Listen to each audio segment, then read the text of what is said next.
Getting right back into it.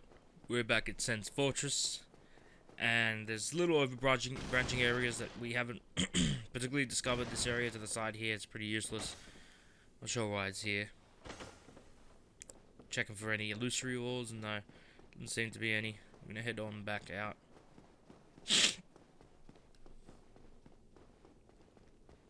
Now we're gonna come down here, finish off what we intended to do all along. Just coming across this area, and we actually get the merchant. I'm gonna speak for a bit. What? Speaking. I'm gonna talk to him. What does he sell? Black fire bombs, unlimited, large and green. Some weaponry. The only useful thing would be that great sword, and some bows for the Katarina set as well. That's another thing. I think that's about. Nothing at all. Let's have a talk with him. There's nothing more to say. End of story. Let me give you a nip. Don't even consider visiting Londo. For a century they've tried, and the Night King Rendell, Black Iron Tarkus, and even Logan himself. You won't stand a chance, you'll be eaten, but go along if you wish. We'll be eaten alive. We go to Londo. Which I could vouch for, but at the same time we got our duties to fulfill, so we're not gonna bother about that.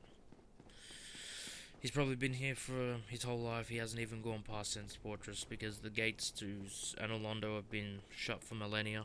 It's been brick shut, and the Iron Golem sits there to guard the entrance to Londo, which is more precautionary security that they've added to their city. Lock all the undead out. Crazy. But coming down the watchtower here, we're actually going to find the actual cage keys to all the cages that we see littered around the areas that can be used as They can be used as shortcuts, and we can also open up the cage to Big Hat Logan. These does say that they trap him in the cage, but they don't kill them. Many aren't killed, and they bring him off to who knows where. You know, they drag him along too. They make him into those weeping tentacle monsters in Duke's archives. That's who they transform, and they're just used as the snake men are used as experiments for the Seath in his Duke's archives. That's where you end up going later on. You see, it's the only two places where snake men are is here and also Duke's archives. It's quite telling to the whole lore of the aspect of the area. This is where they capture people and then they scurry them all the way back to the archives. And that's where the experiments take place, and that's where you see the clerics and all that, the beasts, the tentacle beasts. They drop humanity as well because they once were human. Taking the shortcut here, we've got our cage key. We can actually use this shortcut, which is perfect. We can open up every cage in this whole area. Just another testament of how good the level design of this area is. You reach to the end of its segmented level, and I'm going back up. We got clipped by the guillotine right there. So, just a testament of how good the level design of this game is. The keys that you need are actually in the area that you need to use them on. They're not littered halfway across the map and you have to backtrack. It's just no BS fun. I can see there is a couple things. We missed our friend here. We need to take this guy out. We missed a shiny down there as well. So we're going to kill this giant. He's going to give his lazy, slow attacks on us while we're so in the deeds with our scythe, so to say. Take him out. Boom, causes some bleed damage on him. And then we slit him. He's gone. Perfect. But I see he doesn't drop anything for us here. Not sure why. I thought it fell down the crevice there, but I just went with it because it's not that important. We'll get plenty of eons of chunks later on from Dark Wraiths if we farm Dark Wraiths. Over here we're going to find ourselves a shiny down there. We can use the ledge to our advantage. It's not the most conventional means by any chance. The way they've put the clipping on this game, we find a way up. We get a little. I thought I'd be homeward boning out, but there we go. Sniper bolts. Not the thing I wanted to order, but still we got it. Now, just homeward boning out because I thought we've finished this area, and we got that chunk as well. So I'm heading down into the Catacombs. So I'm thinking about going to the Catacombs. We got our chunk, and that's looking pretty good. Heading on down. We're just pretty much Covenant farming as of now. I'm thinking about, we got the Chaos Ember. We got the Boulder Side Sword. And my thought and process would be, we're gonna put the Chaos enchantment on the Boulder Side Sword, but typically it's never gonna be as more powerful as the scythe itself. I've done some testing, and I feel like just sticking with the scythe will do us good, give us a great service of value, as opposed to venturing off and getting other things. But just before we do that, I forgot we needed to get this done before we kill the boss here. So we're gonna come take a little detour and slip into a coffin, and we're gonna sit and wait because we need to join Nito's Covenant in order to get his Gravelord curved sword, which is a fucking massively great weapon, which is another weapon I completely forgot about in the beginning of the gameplay. That's another weapon we could have started out with and completely decimated all the bosses. Has a great move set. I'm just chilling in this coffin. Hello. It has a great move set. So I want to see who. Is it skeletons that take us to his arena? Not sure who closes the lid on us. It has a great moveset, and it deals toxic damage to enemies, so yeah, it looks like a skeleton that closed the coffin on us. Not sure if it's a necromancer or a skeleton, but over here, it's for free. You take the ride down, and then you join the Gravelord Servant Covenant, and you get, and his initiatory reward is the sword, most OP sword of the game. Which in and of itself, I'm thinking of just starting a new playthrough and just using that as a starting weapon. Because I completely forgot this sword existed. I used to start playthroughs with this sword, and it was the best sword in the game. And entering his Covenant allows us his sword, Gravelord sword. Which, yeah, doesn't do bleed damage, but it does another auxiliary effect, which does the poison, and that's another thing that slowly takes away health, and it's always good to see its passive damage onto the boss. It's always good. So we've gotten this done before we kill Nito. This is me farming the Boulder Side Sword, thinking we can get some Chaos enchantment on it, but I wanted to branch out, try different weapons, but this ended up not being the best of choices. We may as well just stick with our scythe, and later on, if we use the Gravelord sword or what have you, use that. You can see the damage is alright. I just wanted the straight sword to use, but the scythe is the best weapon of the game, so you're not going to get better damage dishing out by any means but the scythe. We've joined the, we've got to be in the Cat Covenant, the Forest Covenant, in order for this guy to appear over here. Otherwise he won't appear. We're going to buy, he sells some good stuff, but the Uchi, if we want to keep the undead male merchant alive in Undead Burg, we can buy it from him. The Uchi Katana. And that's another really good weapon for further on things going on. So we're getting very poisoned up. We got some more Green Tide Night Shards from these guys. That's good. I needed the green, extra green, just to upgrade the Boulder Side Sword. we're back in the Catacombs now. And we've given him the Chaos Ember that allows us to ascend to Chaos. So the soft cap is 10 humanity for the most damage of any type of Chaos weapon, like Quilag's Fury Sword, or any type of Chaos weapon. 10 humanity does the most damage. You won't get any more damage past 10 humanity. That's where it caps at. So, and we're always adding 10 humanity, so I thought if we upgrade to the Chaos, I think we're going to get the most damage for our weapons. So that's what I'm thinking about doing with our scythe. We're going to make that probably Chaos later on if it is the best damage output.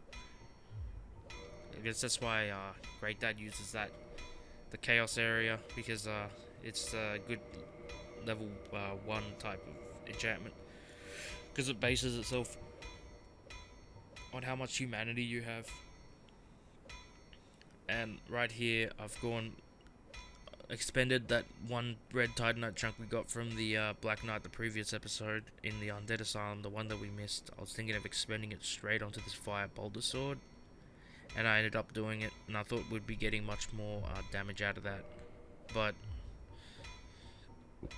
upon testing and using it on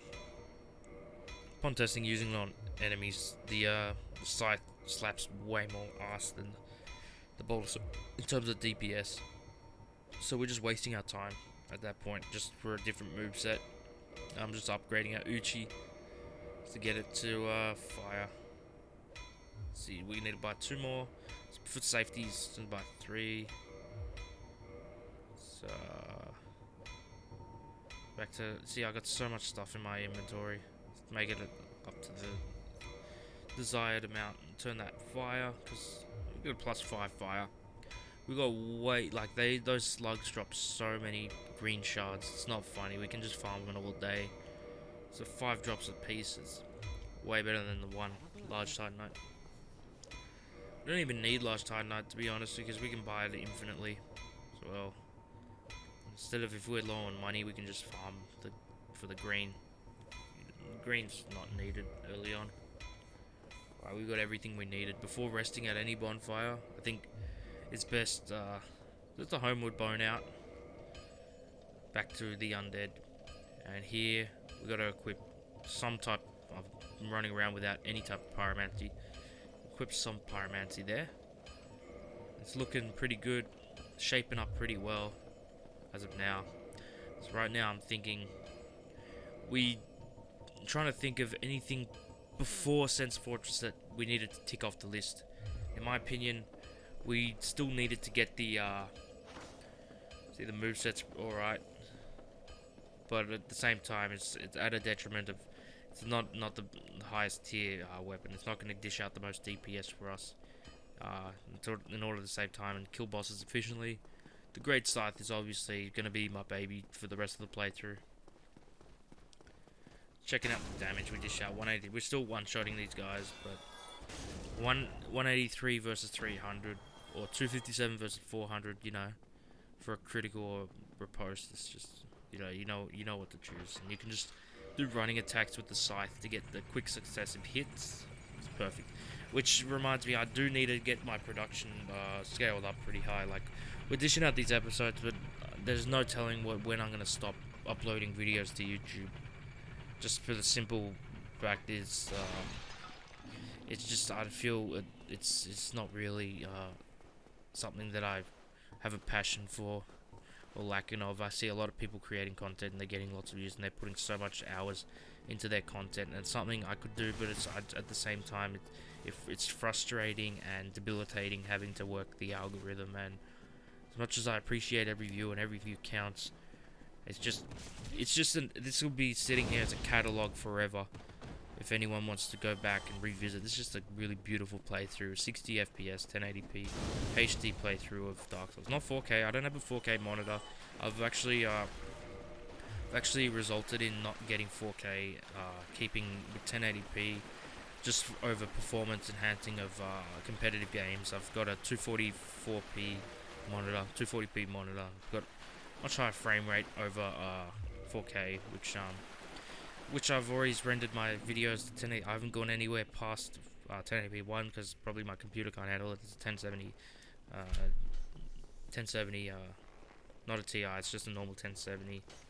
Whereas we're at 30, we're at the 30th generation now. We should be moving on to 4080 Ti or whatever it is. But it's an i7 1070 setup. Can only probably dish out with performance, the performance that I'm pushing out with the FPS. Can only dish out 1080p at most, and I don't want to push it any further. There's no point in uploading any 4K gameplay if my computer can't even handle that. So we're doing that. So we're in the depths right now, and I'm going to show you a little route that I take to farm humanity that I've thought up. Got great combustion as an auxiliary power. We've got the depths bonfire just around the corner here. We're going to take a couple rats out.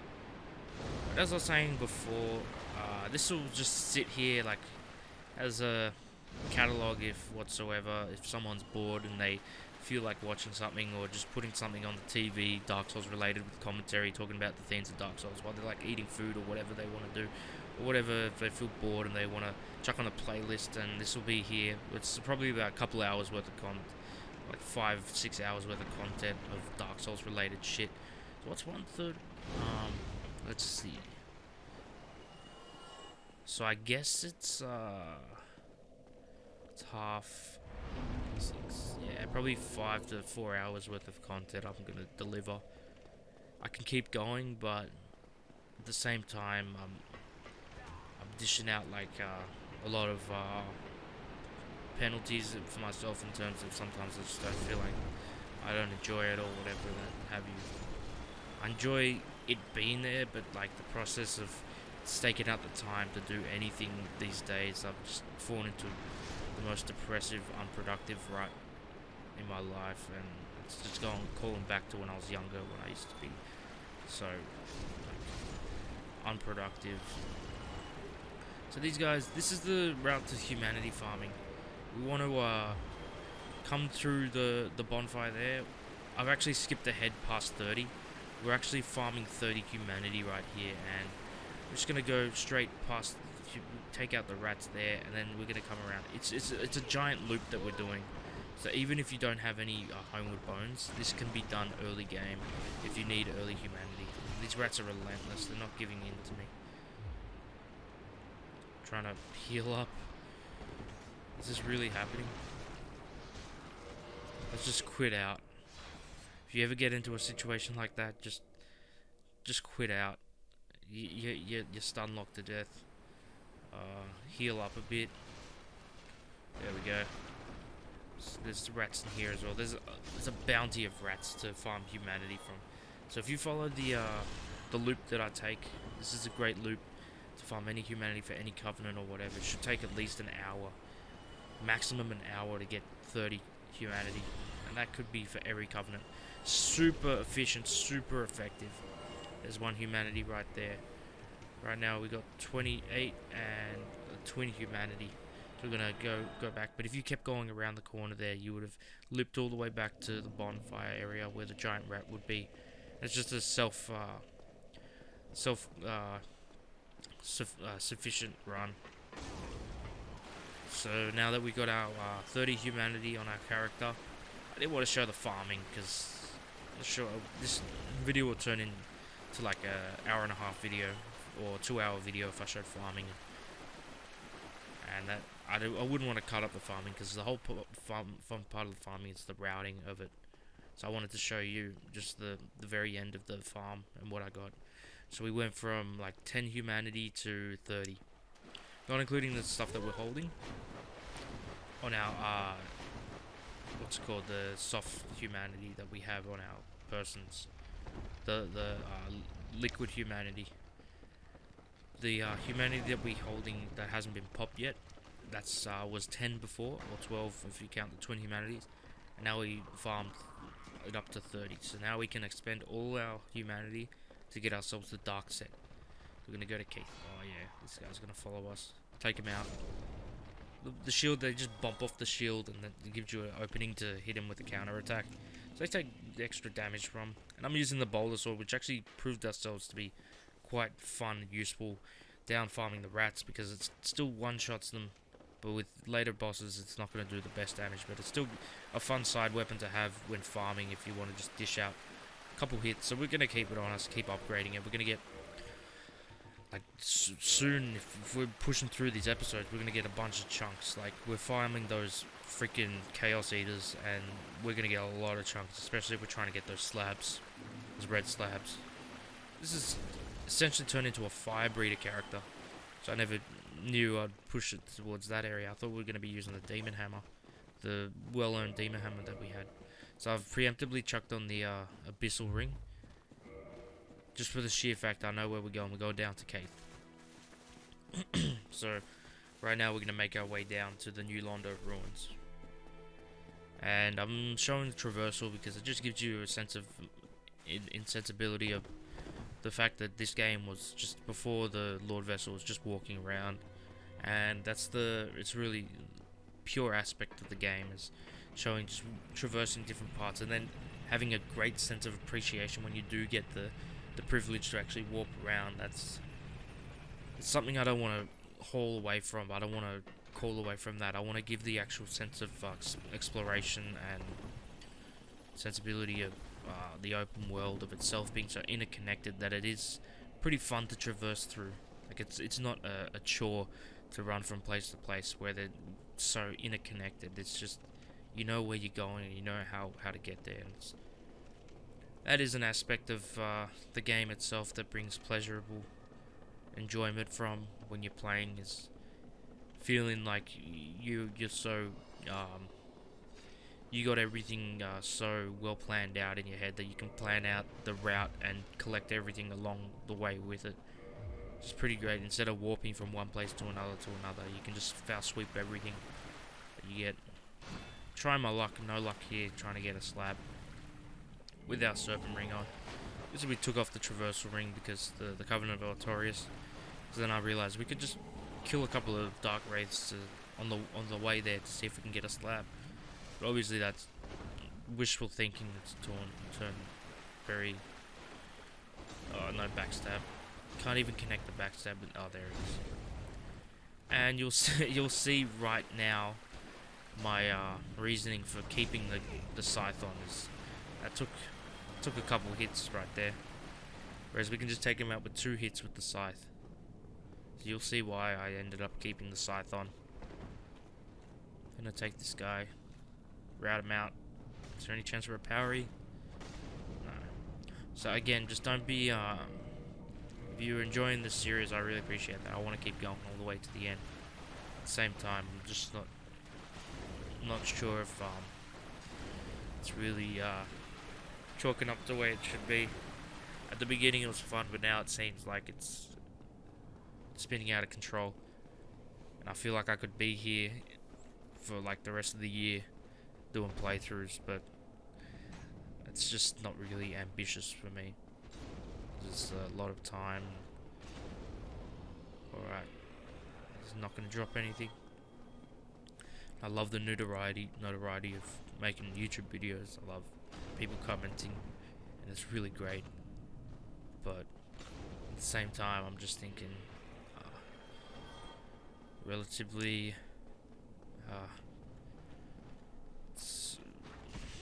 ambition-wise, just not there. My drive's not there at the moment. My testosterone, I wouldn't say. I feel like Wings of Redemption.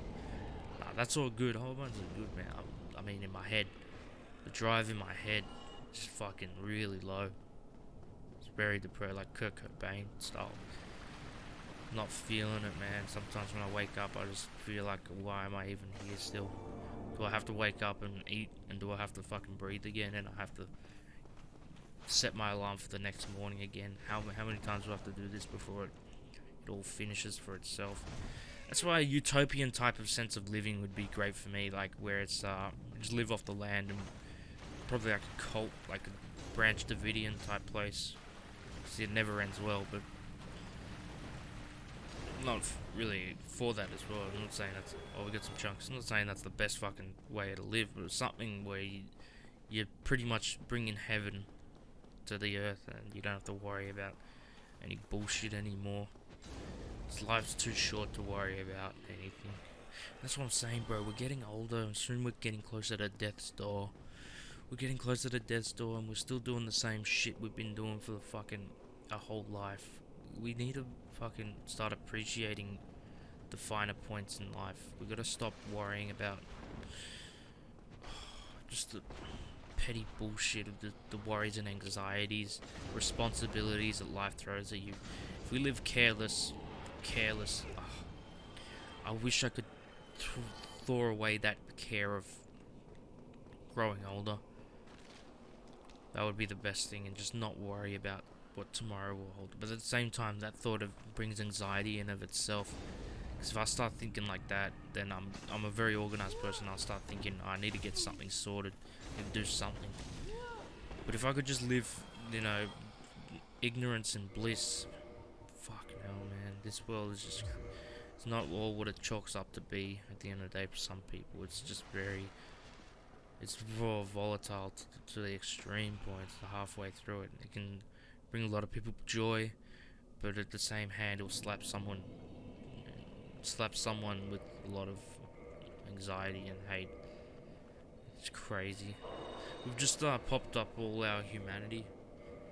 Yeah, so with the same hand it feeds you with, it slaps you in the face with. So that's what I'm trying to get at. Not.